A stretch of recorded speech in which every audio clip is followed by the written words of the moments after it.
সরকার এবং নির্বাচন কমিশনের নির্বাচন নিয়ে সদিচ্ছা রয়েছে, কিন্তু নিরপেক্ষতা এবং সক্ষমতার অভাব রয়েছে।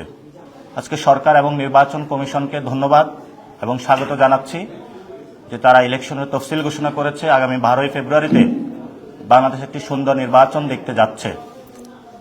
আমরা একটি কথা বলবো, সরকার এবং নির্বাচন কমিশনের নির্বাচন নিয়ে সদিচ্ছা রয়েছে, কিন্তু নিরপেক্ষতা এবং সক্ষমতার অভাব রয়েছে।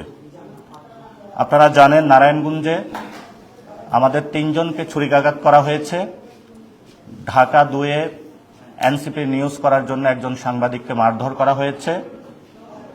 আপনারা জানেন, বিভিন্ন জায়গায় আরো অস্ত্রের ঝনঝনানি আমরা শুনতে পাচ্ছি। আমরা এই ইলেকশনে সুষ্ঠু নির্বাচনের জন্য পেশিশক্তি, টাকার প্রভাব, গডফাদারের যে সংস্কৃতি আমাদের অতীতে নির্বাচনে রয়েছে, সেই সংস্কৃতি কতটুকু বন্ধ করতে পারবে সেই বিষয়ে নির্বাচন কমিশনের উপরে আমাদের যথেষ্ট সন্দেহজনক অবস্থান রয়েছে। এবং নির্বাচন কমিশন দলীয় প্রভাবের বাহিরে গিয়ে কতটুকু নিরপেক্ষ হতে পারবে সেই বিষয়ে আমাদের সন্দেহের জায়গা রয়েছে। এবং বর্তমান যে পরিস্থিতি রয়েছে, লটারির মাধ্যমে এএসপি ডিসি নিয়োগ করা হচ্ছে, কিন্তু সেটা জাতির সামনে সুস্পষ্ট করা হয় নাই কাদেরকে নিয়োগ করা হচ্ছে। একটা অস্বচ্ছ প্রক্রিয়ার মধ্যে করা হচ্ছে। এবং সরকার গণভোটের যে প্রশ্নবোধক চিহ্নগুলো রেখেছিল সে বিষয়ে আমরা সুস্পষ্ট ব্যাখ্যা চেয়েছিলাম। আমরা এই পর্যন্ত কোনো সুস্পষ্ট ব্যাখ্যা পাইনি। নির্বাচনে আমরা যাচ্ছি, আমরা এই নির্বাচনে পুরো দেশবাসীকে বলবো, আপনারা ভোট কেন্দ্র জনগণের হোক।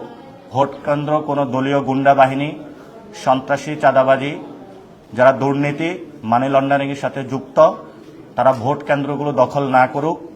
জনগণের ভোট কেন্দ্র জনগণই পাহারা দিক। এবং যে আইন শৃঙ্খলা রয়েছে সেই আইন শৃঙ্খলার আমরা যথেষ্ট সক্ষমতার পরিচয় দেখতে পাচ্ছি না।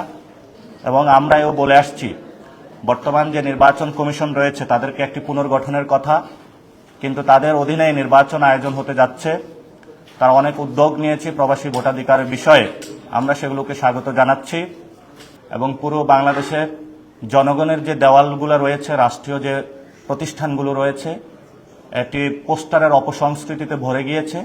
আমরা আশা করব নির্বাচন কমিশন যে নিয়ম শৃঙ্খলা দিয়েছে সে বিষয়ে সকল দল একসাথে এসে সুন্দর একটি সংস্কৃতির মধ্য দিয়ে আমরা একটি আগামী ভালো, সুষ্ঠু, সুন্দর এবং সৎ, যোগ্য, যেটা আমরা দীর্ঘকালীন অপেক্ষা করেছিলাম, এমন একটি নির্বাচনে যেতে পারব। এই ইলেকশনের মধ্যে নতুন একটি যুগে বাংলাদেশ প্রবেশ করতে যাচ্ছে। নির্বাচন কমিশনের সদিচ্ছা আমরা দেখেছি, সরকারেরও দেখেছি, কিন্তু আইন শৃঙ্খলা এবং সার্বিক পরিস্থিতি বিবেচনায় সরকার এবং নির্বাচনের কমিশনের আমরা দেখতে পাচ্ছি নিরপেক্ষতা এবং সক্ষমতার কিছু অভাব রয়েছে।